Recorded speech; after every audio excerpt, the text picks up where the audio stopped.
যারা এখনো বাসায় প্যানকেক বানাতে পারো না তারা আজকে আমার এই ফুল ভিডিওটা দেখে নাও, তাহলে খুব সহজ করে বাসায় বসে তোমরাও পারবে এখন প্যানকেক বানাতে। দেখো কতটা নরম তুলতুলে প্যানকেক। আসসালামু আলাইকুম সবাই কেমন আছো? আশা করি সবাই ভালো আছো। আজকে তোমাদের সাথে শেয়ার করব আমি বাসায় কিভাবে ঘরোয়া উপকরণ দিয়ে প্যানকেক বানাই আমার বাচ্চার জন্য। তো প্রথমে একটা ডিম নিয়ে নিবা, ডিমের মধ্যে এখন দিয়ে দিবা চিনি দেবার পর চিনিটা ভালো মতো গলিয়ে নিবা এই যে এরকম হ্যান্ড মিক্সার দিয়ে। তারপর এর মধ্যে দিয়ে দিবা ময়দা, বেকিং পাউডার, কোকো পাউডার এখানে দিয়ে দিবা 2 টেবিল চামচ। এখন এর মধ্যে দিয়ে দিব গরুর দুধ দেওয়ার পর এটা ভালো করে নাড়াচাড়া দিয়ে নিবা।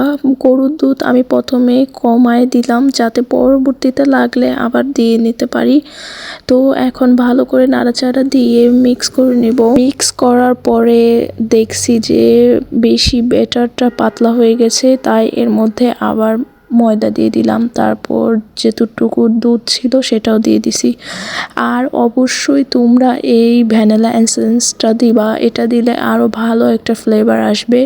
তো এই যে আমার বেটার রেডি। এখন একটা প্যানের মধ্যে হালকা তেল ব্রাশ করে নিবা, তারপর এই বেটারটা দিয়ে দিবা। এই বেটারটা দেবার পর এটা ঢাকনা দিয়ে ঢেকে দিবা, 2 মিনিটের মতো ঢাকনা দিয়ে ঢেকে দিবা। এখন আমরা ঢাকনাটা উঠায় নিব। এই তো মাশাআল্লাহ কত সুন্দর প্যানকেক হয়েছে, কতটা সুন্দর ফুলছে এবং এটার পিছনে আমার একটু পুড়ে নাই, একদম পারফেক্ট হয়েছে।